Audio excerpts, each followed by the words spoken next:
C'est prêt en quelques minutes et c'est tellement bon. Allez, je te montre comment faire les meilleurs rouleaux de printemps maison, c'est hyper simple. Pour cette recette facile, il te faut des feuilles de riz, des crevettes cuites, des vermicelles de riz, une carotte, un demi-concombre, quelques feuilles de menthe ou de coriandre et un peu de salade, c'est tout. La seule cuisson, les vermicelles.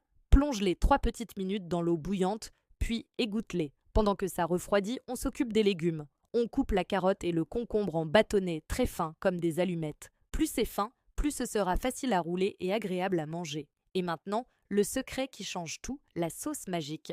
Dans un bol, on mélange 2 bonnes cuillères de beurre de cacahuète, une cuillère de sauce soja pour le côté salé, une cuillère de miel ou de sirop d'agave pour la douceur et une petite touche de vinaigre de riz pour l'acidité. On détend le tout avec un peu d'eau chaude jusqu'à obtenir une texture bien lisse et onctueuse. Tu mélanges bien et voilà, ta sauce est parfaite. On attaque le roulage.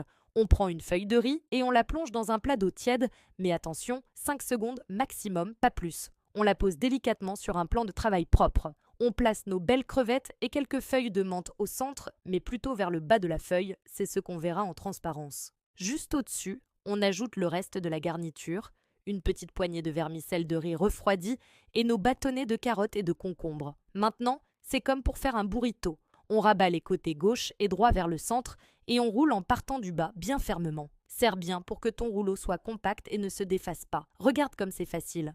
Et voilà, le premier est fait. Tes rouleaux de printemps maison sont prêts. C'est tellement plus sain, plus frais et surtout bien moins cher qu'au restaurant. Regarde-moi ça, une bouchée trempée dans cette sauce cacahuète onctueuse. C'est un véritable voyage gustatif, je te le garantis. Dis-moi en commentaire quelle était ta recette facile préférée que tu voudrais que je teste. Si cette recette t'a plu et que tu veux d'autres astuces pour te régaler sans te compliquer la vie, abonne-toi à la chaîne pour ne rien rater. Pense à laisser un petit pouce bleu et partage la vidéo avec ton meilleur pote pour votre prochain apéro improvisé.